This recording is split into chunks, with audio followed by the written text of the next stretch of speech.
Good morning, guys. Today's Psalm's going to be a little different than usual.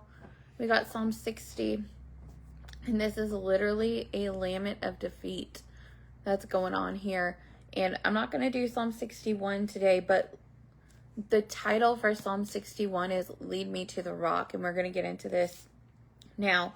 But Psalm 60 is about him treading down our foes. So, a little historical context is that David and his armies were in the Valley of Salt, and the Edomites came from the south, attacked them, inflicted great damage on them, and David was basically defeated in this battle. And not too long ago, we went and saw that movie, Young Washington, and I kept seeing like images from the movie as I was reading this as well. And don't mind Remy, he's got zoomies and is throwing a chew toy around right now. He always waits until we get on a video. He was just laying down, chewing on stuff, and we rebuke it, devil. So Psalm 60, oh God, you have rejected us, broken our defenses. You have been angry. Oh, restore us. You have made the land to quake. You have torn it open. Repair its breaches, for it totters. And that kind of reminds me of the chasms and breaks that we see in structures like Utah in the rock formations, or just throughout the earth.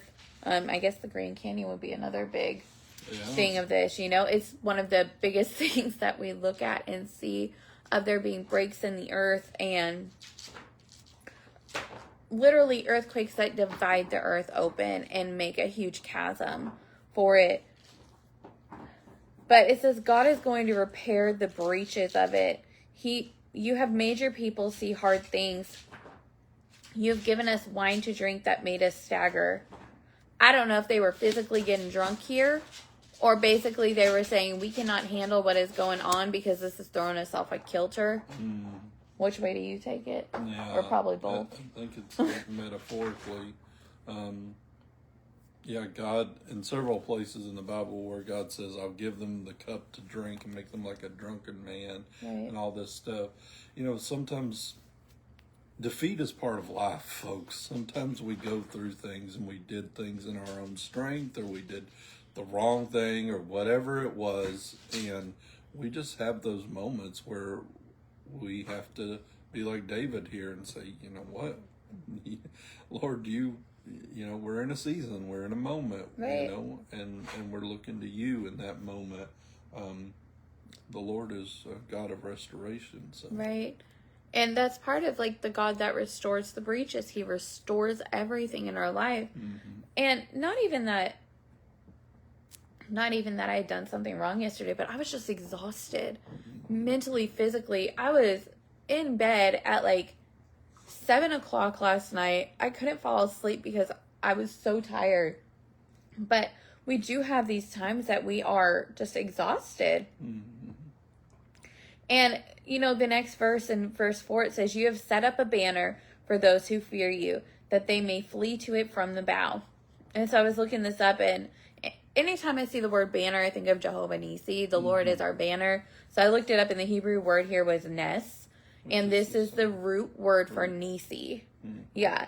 Adding the suffix I changes it from being banner for nes, and then they add the Nessi, which is the I on the end, and that changes it from the singular banner to my banner. And it is a possessive form of it that's showing a character.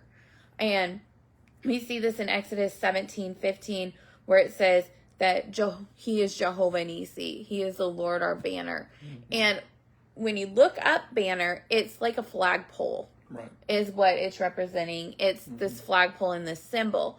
But when you look up Nissi, it's saying the Lord is my banner. He is that flagpole and that symbol, but he is setting a standard as well, that he's going to go before us in battle.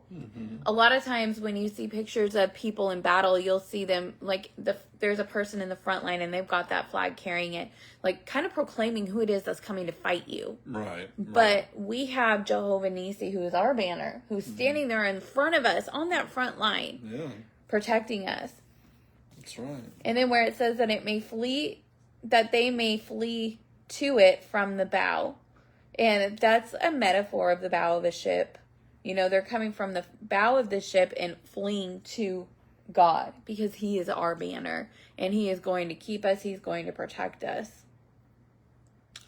And then the next verse, that your beloved ones may be delivered. Give salvation by your right hand and answer us.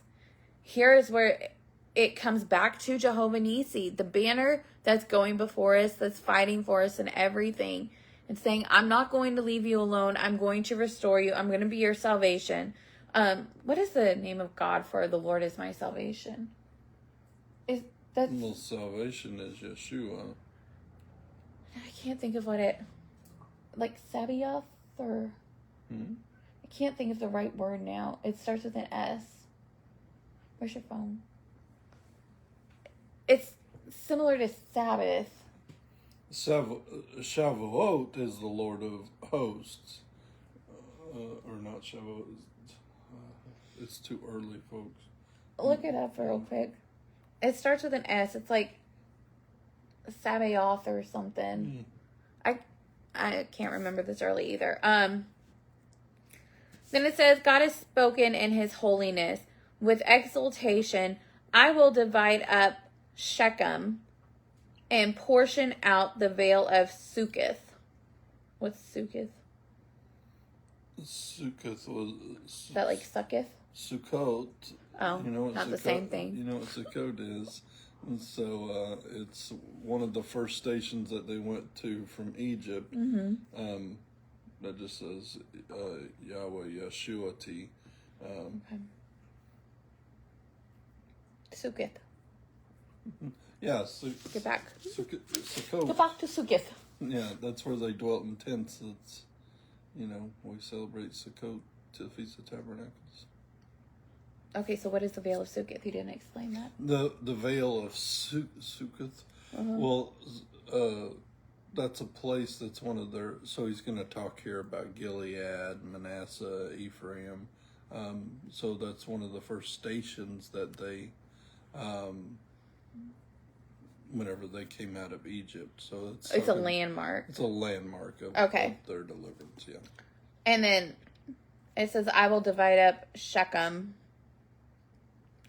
and portion out the Vale of Succoth." So basically, he's saying that God is going to take this land that is there and divide it up and give it back. He's talking about, Israel getting their portion back as well. So it was the name of God I was thinking of was Jehovah Sabaoth, which is Hebrew, the Lord of hosts, but it also is the Lord of armies. That was the other translation that I couldn't think of at the moment. So not only is he Jehovah Nissi, our Lord and our banner who goes before us in the battles, but he is the Lord of armies. And one of the things that I'd seen previously in my studies is that with Jehovah Sabaoth, he is the Lord of armies, but he's also the Lord of heaven's armies. That army of angels that is deployed, that fights for us, that's what we'll see at Armageddon as well. He is the Lord. He is the commander-in-chief of that. Before there was a commander-in-chief, basically. He is the commander of angelic armies. The universal sovereignty of God is what it is emphasizing. And I think it's interesting where there's it reminds me of this Phil Wickham song, I Know You by 1,000 Names. And so God has all of these names that explain his characteristics to us. And there's so many of them that line up and are similar to each other, but they reveal something different. Like Jehovah Nissi, the Lord is our banner. He goes before us in battles, but he's also Jehovah Sabaoth, the Lord of heaven's armies, the Lord of hosts, the Lord of angelic armies, the one who rules and commands us all. Gilead is mine. Manasseh is mine. Ephraim is my helmet. Judah is my scepter. Moab is my wash basin. Upon Edom I cast my shoe. Over Philistia I shout in triumph. Who will bring me to the fortified city? Who will lead me to Edom? Have you not rejected us, O God? You do not go forth, O God, with our armies. So here he is. He's just had his defeat, and he's like, God, I feel like I'm in the trenches alone. Where were you in the middle of this? And there's a lot of times in life when we're in a struggle that it feels like we're alone. But it's interesting here because he is reiterating the promises of God. Mm-hmm. He's saying, Gilead, Manasseh, Ephraim, and Judah, those are Israel. And he's saying that's the Lord's, that's the Lord's inheritance. Then he says Moab's the wash basin. Edom is where he cast his shoe, whenever they would take off their shoe and cast it, that was a sign of. And then he says over Philistia, the Lord shouts in triumph. So he's saying, this is your promise, Lord. This is what you've said. So why have you rejected us? Right. And then he goes on to say, after just saying, you do not go forth, O God, with our armies, he says, Oh, grant us help against the foe, for vain is the salvation of man. We can do nothing in ourselves. Mm-hmm. It is in vain that we try to make things happen. Mm-hmm. And he's even saying that here. But he says, with God we shall do valiantly. It is he who will tread down our foes. Right. And he's encouraging himself. Yeah, he's finding the strength to encourage himself. And when he says that it is God that will tread down our foes, I just had a vision of a tracker. You set traps or trapper, sorry, not a tracker. Mm-hmm. It's early. I told you guys I was tired yesterday. Like a trapper, I've never trapped, you've trapped. So you set your traps and you wait for your prey, basically. Yeah. Mm-hmm. And, he's saying God is going to tread down the foes. Not only is he going to wait on the prey, he will set the traps. He's going to be patient, and he is going to bring them to justice. Yeah. And, our God is bigger than Dog the Bounty Hunter. He's going to get those foes. He's going to get those people. Yeah. And, that's the thing with trapping is you check your traps every morning. You set it and you check the traps.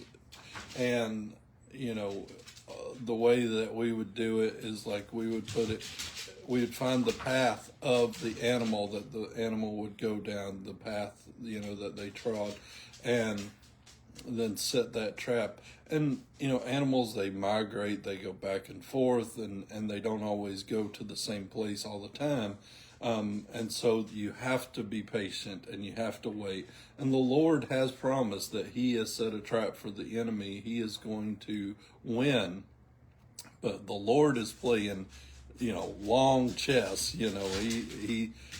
He's got things in place. And so it's not always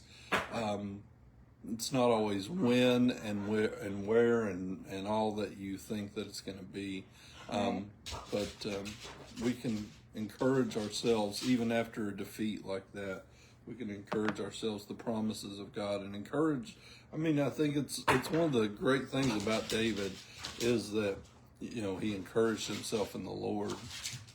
Yeah, even in the face of defeat, he's encouraging himself. He's encouraging his armies, and that's what we have to do because life is an endless battle against the principalities of darkness, things that are coming against us. And if we are not staying in the Word, staying focused on it, encouraging ourselves in the Word, we're going to fall for the traps of the enemy. Mm-hmm. So just stay encouraged. Repeat the scripture over and over again in your mind. And just every time that the lies of the devil start to come to you, remind yourself of who you are in God. Right. Like that song says, I remind myself you were faithful then, you will be faithful now. Mm-hmm. Yeah. Anything else? That's it. Bye.